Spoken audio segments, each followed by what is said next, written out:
to the class. Welcome back to the online class conducted by Yar Public School. Physics अपन आज शुरू करते हैं। फिजिक्स में अपन ने काफी सारी चीजें पढ़ ली थी, उसका एक रिवीजन देंगे, छोटा सा फिर क्वेश्चन करेंगे ताकि अपने कॉन्सेप्ट जो है वो वापस से क्लियर हो, और फिर अपन नेक्स्ट टॉपिक पे चलेंगे which is the sources of error. आपने देखा होगा नोट्स के अंदर। चलिए इसी को अपन शुरू करते हैं विद रिवीजन। तो सबसे पहले अगर बात करें what do you mean by units, तो अपन यूनिट्स की बात करेंगे पहले यहाँ पर यूनिट्स। सेकेंडली हम बात करेंगे मेजरमेंट की,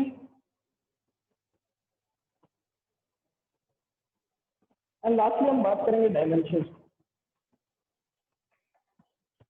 ठीक है, तो मेरे पास तीन चीजें हैं, unit, measurement and direction dimension.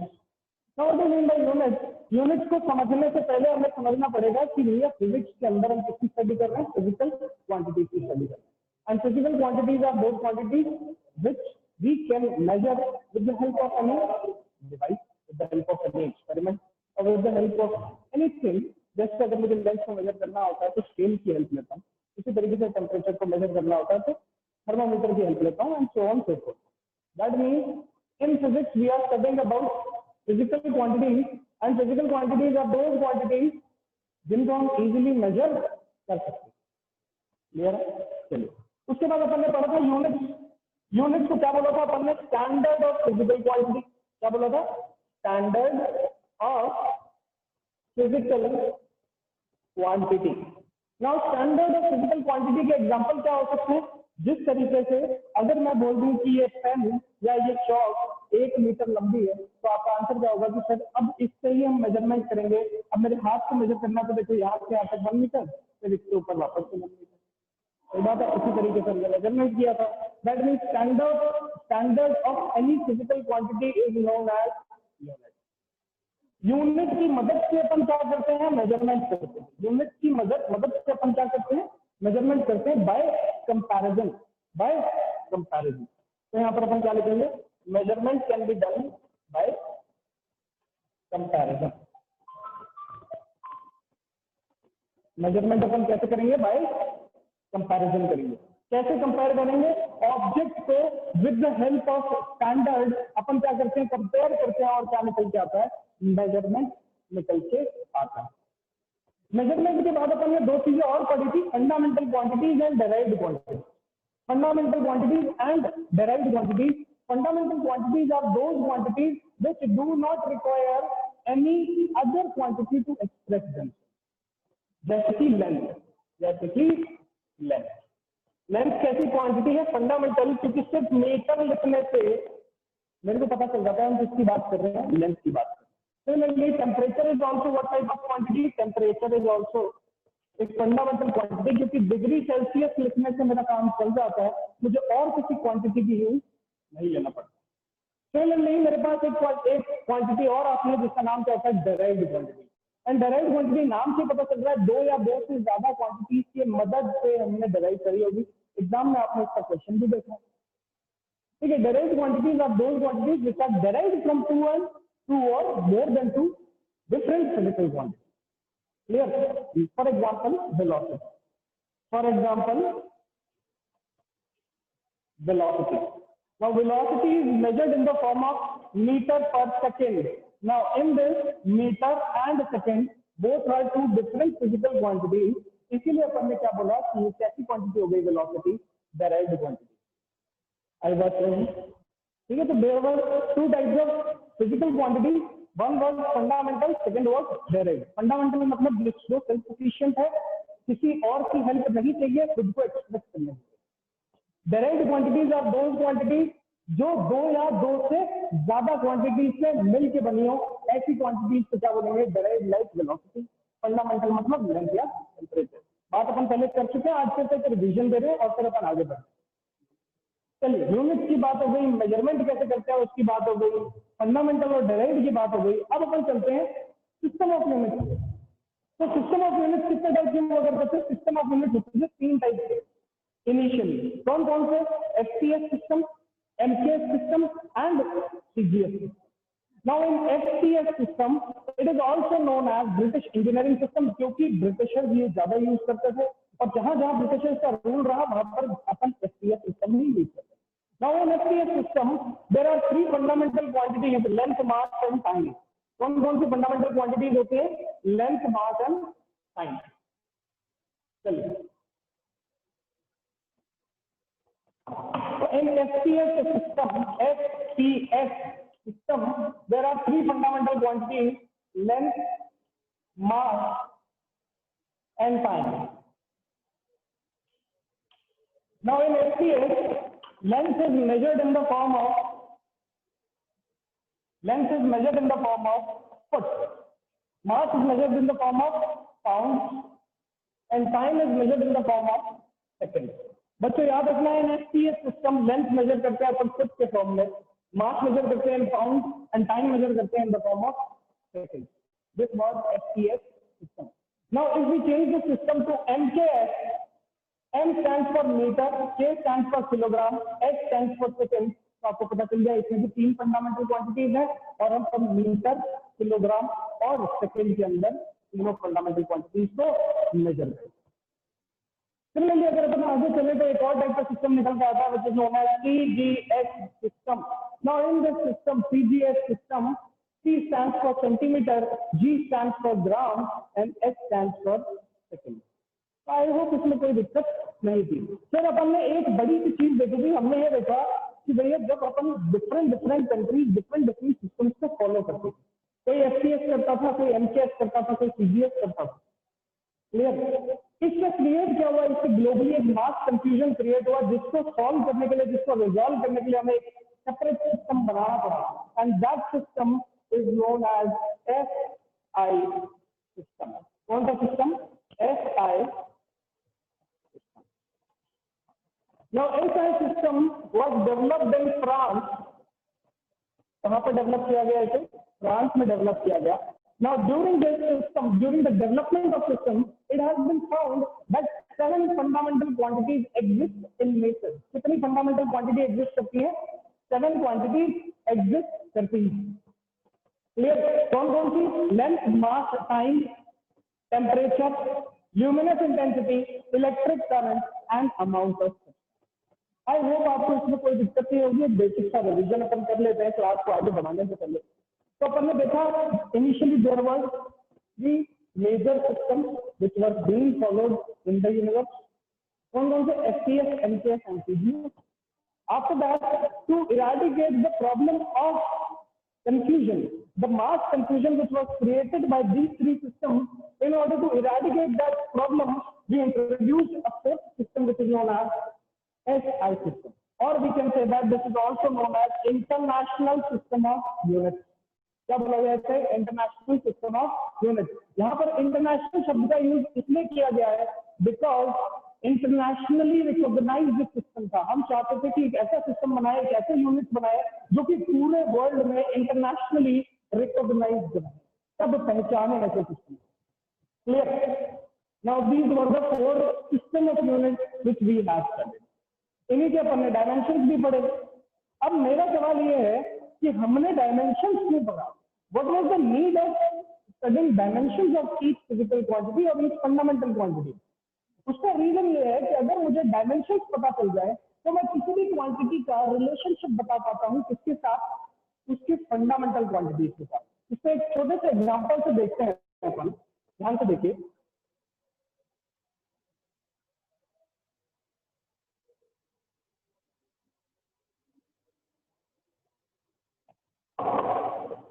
Now हमें क्या दे रखा है? फोर्स दे रखा है. ठीक है. I want to find that force किन फंडामेंटल क्वांटिटीज पे डिपेंड करता है. तो ये कैसे फाइंड करेंगे? हम फाइंड करेंगे by determining the dimensional formula. क्या निकालेंगे? डायमेंशनल फॉर्मूला निकालेंगे. ना डायमेंशनल फॉर्मूला कैसे निकाला जाता है? फोर्स का फॉर्मूला क्या होता है? Mass into acceleration. Mass can be written as capital M, acceleration can be written as LT minus 2. So what is the dimensional formula for force? MLT minus 2. I hope इसके अंदर किसी को कोई दिक्कत नहीं है क्योंकि ये बहुत ही बेसिक चीज है. बेसिक डायमेंशन आपको याद करना है, फॉर्मूला पता होना चाहिए, हम डायमेंशन निकालते हैं.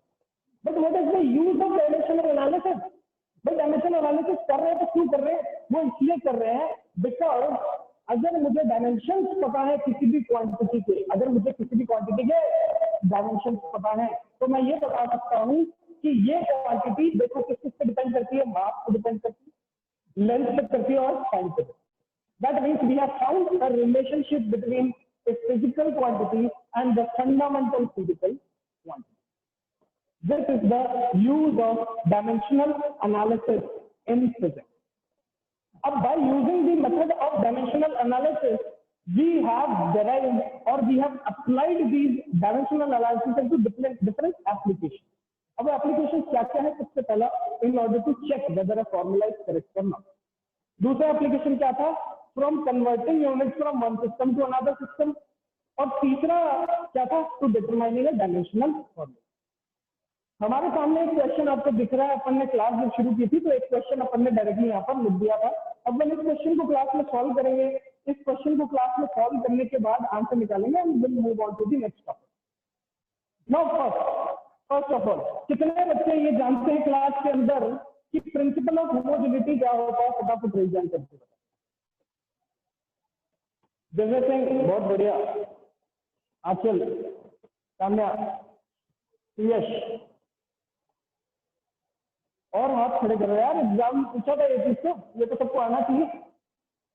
चलिए बहुत बढ़िया बहुत बढ़िया। शोएब, ठीक है, हर्ष, सिद्धार्थ,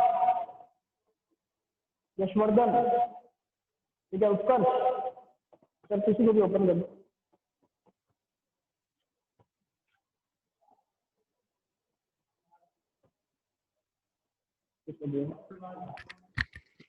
हाँ भाई, good morning sir.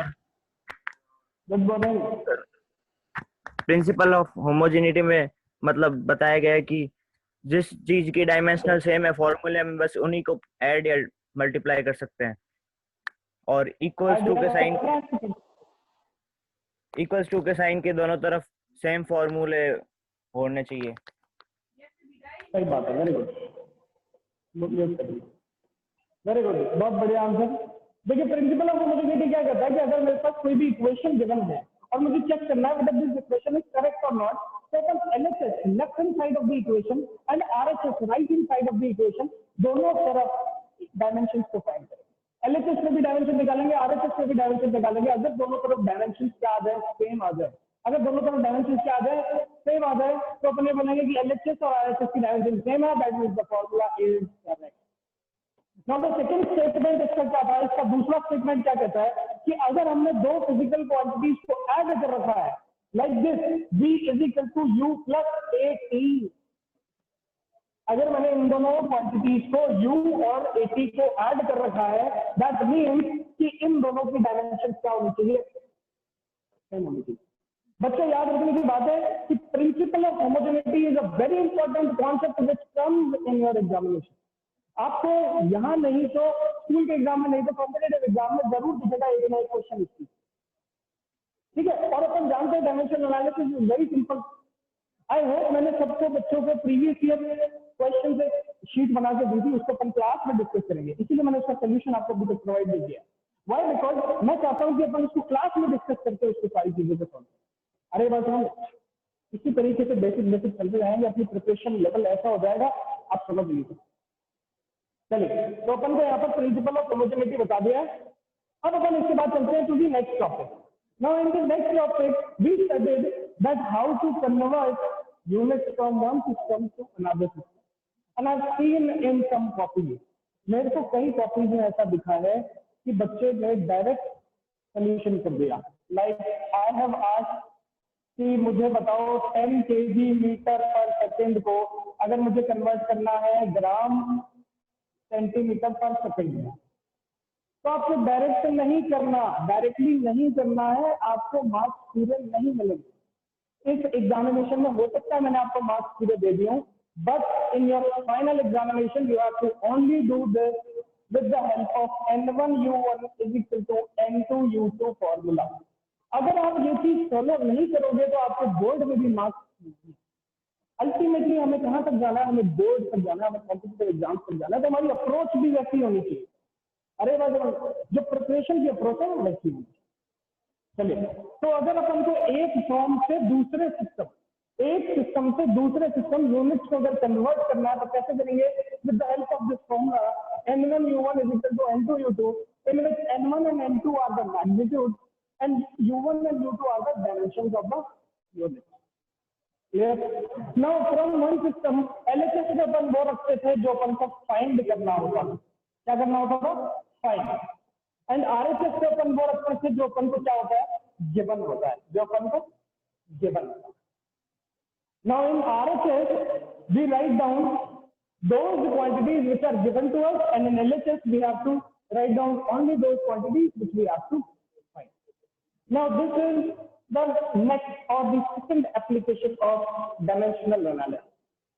Now after that we have to study the third and the major importance of dimensional analysis, and that is to determine a given formula. To determine a given formula.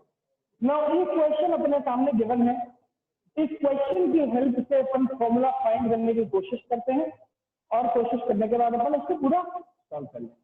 Clear? फिर अपन चलते हैं next topic. तो अपन यहाँ पर इसको मिटाते हैं और इस क्वेश्चन को सॉल्व करते हैं। जितने बच्चे को क्वेश्चन दिख रहा है आप उसको सॉल्व करते जाएं, रुकना नहीं है, सॉल्व करते जाना। सबको कहता है पहले जितने बच्चे सॉल्व कर ले वो धीरे धीरे अपना रिवीजन करते जाएंगे। एक हाथ दिख रहा है मुझे दिव्य सिंह, मैं चाहता हूँ सारे बच्चे सॉल्व करें इसी करते। यश ने भी कर लिया। चलिए, सॉल्यूशन करने के लिए we have to first find out the dimension of viscosity. Now viscosity is denoted by eta. Viscosity अपन किससे डिनोट करते हैं? Eta is the Greek word used for viscosity, and which is the dimension of meter is ml minus 1 t minus 1. What is the dimension? ml minus 1 t minus 1. जब अपन fluid mechanics पढ़ेंगे, हमारे next book का part second का second chapter है, जब अपन fluid mechanics पढ़ेंगे तो अपन को पता चलेगा what do mean by viscosity और वहीं पे अपन इसका डायमेंशन भी निकालेंगे। क्लियर? अब अपन को क्वेश्चन क्या कर रहा है? क्वेश्चन ये कह रहा है small steel of radius R, radius कितना दे रखा है? R, falling under gravity, gravity के अंदर फॉल करता है, through viscous liquid of coefficient of viscosity eta, attain a velocity v, एक वेलोसिटी v को ये अटेन करता है।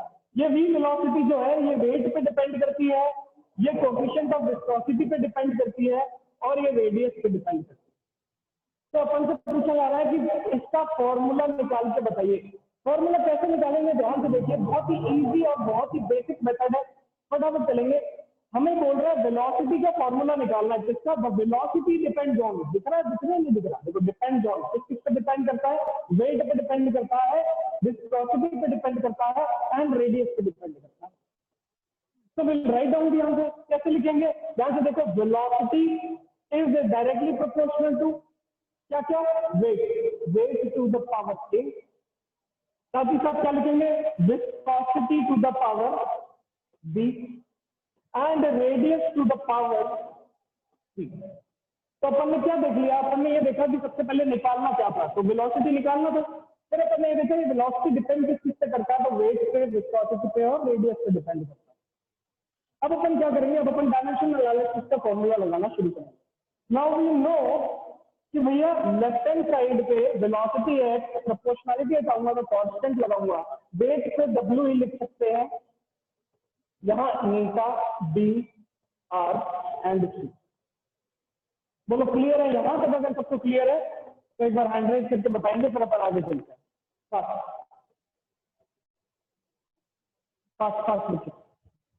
If everything is clear up to this point, then we'll move to the next point.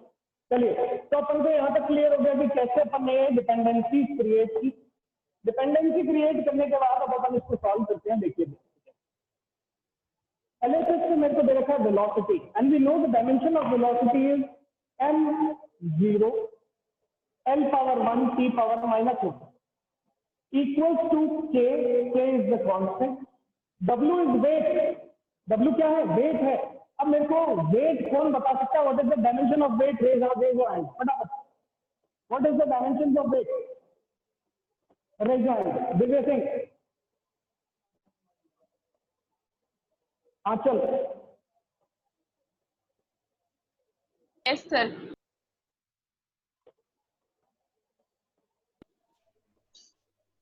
Aanchal, sir yes.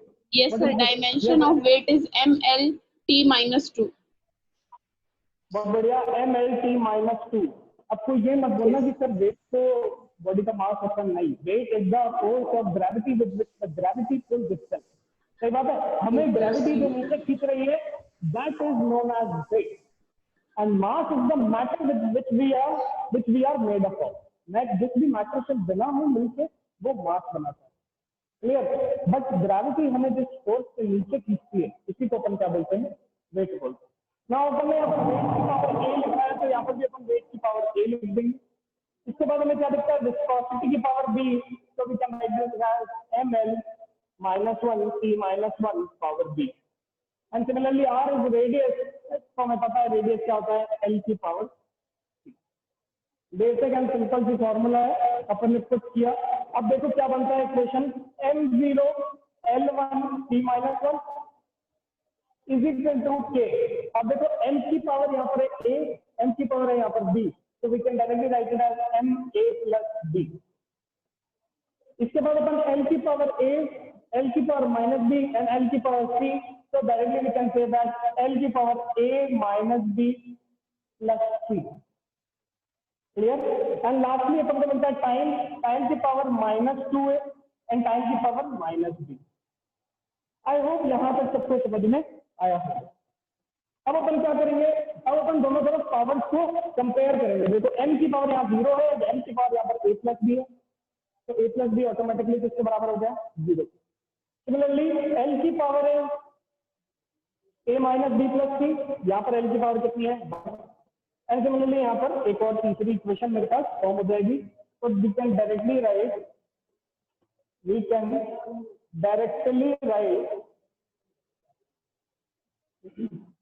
The following equation. ठीक, क्या बनी equation मेरे पास, a plus b is equal to 0, a minus b plus c is equal to 1 and -2a minus b is equal to -1। Now solve this equation और मेरे को a, b और c की वैल्यू फाइंड करके बताइए। What are the values of a, b and c, find out and tell me.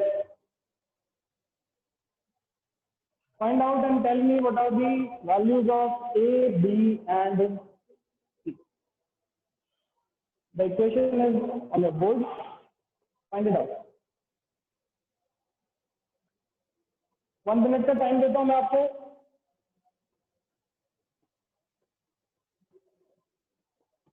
ठीक है, 2 बच्चों ने याद करे थे और करेंगे। देखो अपने पास 3 इक्वेशन दे रखे हैं, इन 3 इक्वेशन को सॉल्व भी तो करना है, इन 3 इक्वेशन को हमें सॉल्व भी तो करना है। चलिए 3 हाथ हो गए। चलिए नेक्स्ट अपन क्या करेंगे, इसमें से a is equal to -b लिख सकते हैं और इसको पुट कर सकते हैं इन दिस इक्वेशन। क्लियर। और we can directly solve these 2 equation, इन दोनों इक्वेशन को डायरेक्टली सॉल्व करते हुए देखो a plus b and -2a minus b is equal to 0 is equal to -1। Add करा, ये दोनों कट गए, इधर क्या बचा, -a इज इक्वल टू -1 और we can say that a is equal to 1। a की वैल्यू कितनी आ गई, 1 आ गई। अगर a की वैल्यू 1 आ गई तो b की वैल्यू कितनी होगी, -1 होगी। सही बात है। अगर a की वैल्यू 1 आ चुकी है तो यहाँ पर देखो इस रिलेशन से अपन क्या लिख सकते हैं, b की वैल्यू -1। एंड फाइनली अपन को निकालनी है c की वैल्यू, तो c की वैल्यू निकालने के लिए क्या करेंगे, इस थर्ड इक्वेशन में पुट कर दो, पुट करके ये बना a minus b plus c is equal to 1। Yes और नो, ठीक है। अब इसमें अपन a की वैल्यू को 1 पुट करेंगे, b की वैल्यू को -1 पुट करेंगे और c की वैल्यू फाइंड आउट कर लेंगे। c की वैल्यू आ गई -1, तो दिस कैन रिटर्न माइनस। तो यहाँ पर a, b, c की वैल्यूज मैंने कैलकुलेट कर ली है by using the method of dimensional analysis, by using the method of dimensional analysis. फटाफट रेज हैंड करके बताइए a, b, c की वैल्यूज क्लियर है सबको कि नहीं, डू फास्ट। सारे बच्चे रेज हैंड करके बताएंगे, ठीक है। तो अपन अपन को यहाँ पर ए बी सी की वैल्यूज क्लियर हो चुकी है, कैसे अपन को ए बी सी की वैल्यूज निकालनी है।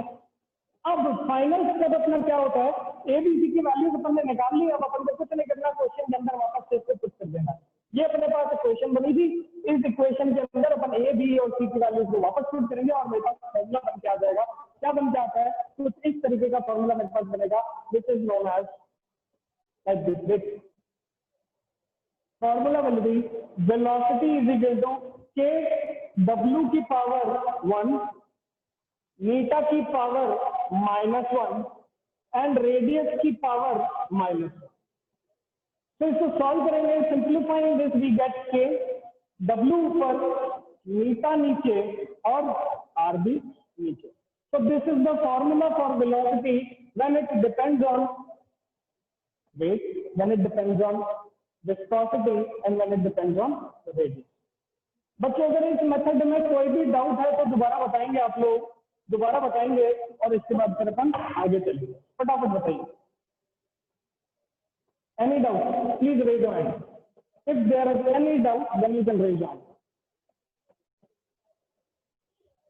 चलिए, मतलब कोई भी डाउट नहीं है, अपन इस क्लास को आगे बढ़ाते हैं। नाउ अपनी कॉपी के अंदर जो भी रफ कॉपी आप अपने सामने रखे गए हो, उसके अंदर we will write a new heading which is known as sources of error. Sources of error. चलिए,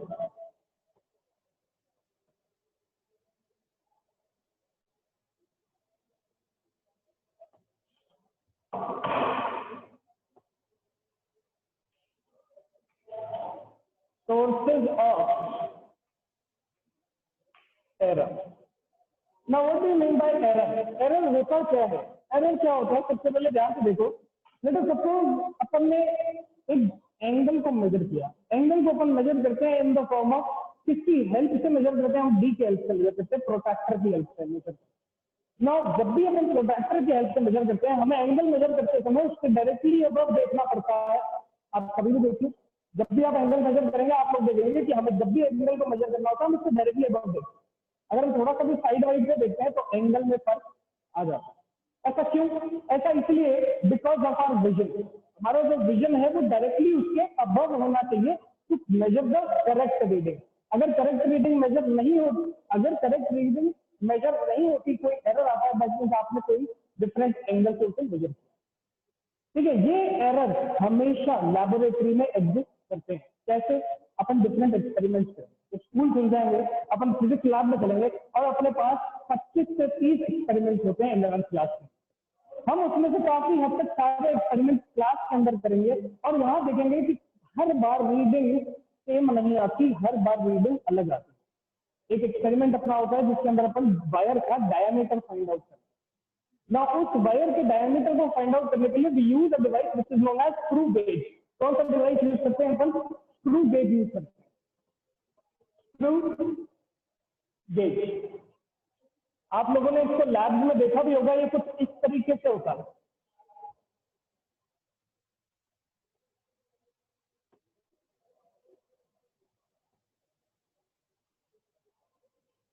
ये कुछ इस तरीके का डिवाइस होता है, यहाँ पर आप अपनी वायर को फंसाते हैं और फिर रीडिंग लेते हैं। Now in this screw gauge अपन ये ऑब्जर्व करेंगे कि जब भी अपन इसका डायमीटर निकालते हैं, हो सकता है पहले कभी 4.1 रीडिंग आ जाए, हो सकता है उसके बाद 4.2 आ जाए और हो सकता है उसके बाद वापस 4.1 आ जाए, हो सकता है कोई बच्चा निकाले तो 4.4 निकाल दे। इसका मतलब बाय मेजरमेंट या जब भी अपन एक्सपेरिमेंट करते हैं, रीडिंग हर बार सेम नहीं आती। आपने 10th क्लास में ऑब्जर्व किया होगा, जब आपने ओम्स लॉ का एक्सपेरिमेंट किया होगा। ठीक है, ओम्स लॉ का एक्सपेरिमेंट करते हैं अपन, उसमें डिफरेंट डिफरेंट वैल्यू पोटेंशियल पे डिफरेंट वैल्यू ऑफ करंट देखते हैं। याद करो ऐसा सर्किट बनता था कुछ इस तरीके से।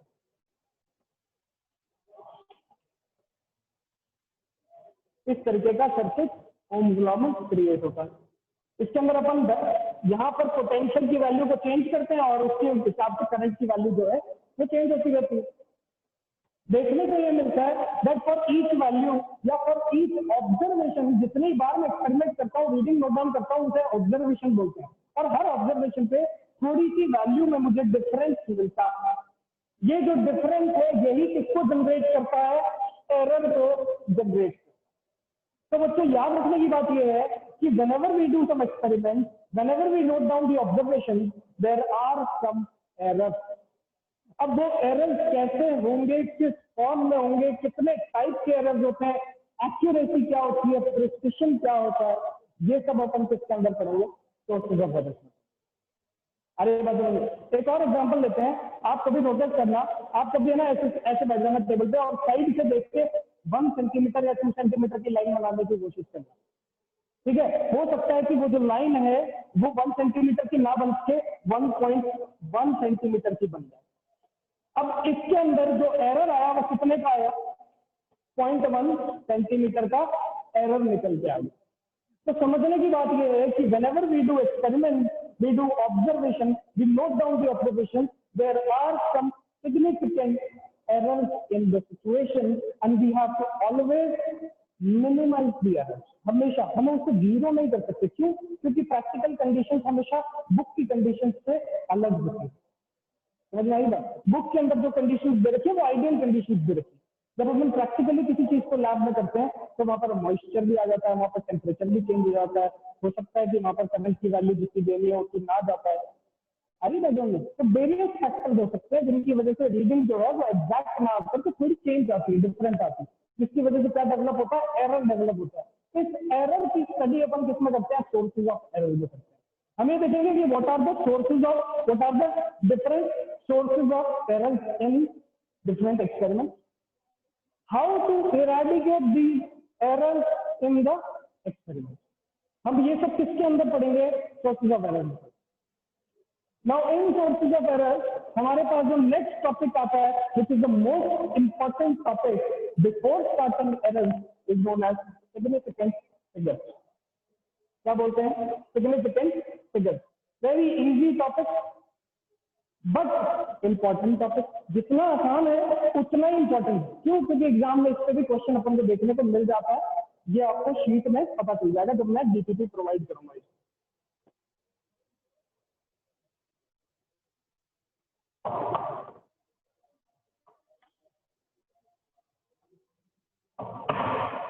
चलिए, तो अपन देखते हैं नेक्स्ट टॉपिक इसके अंदर, which is significant figures. Significant figures.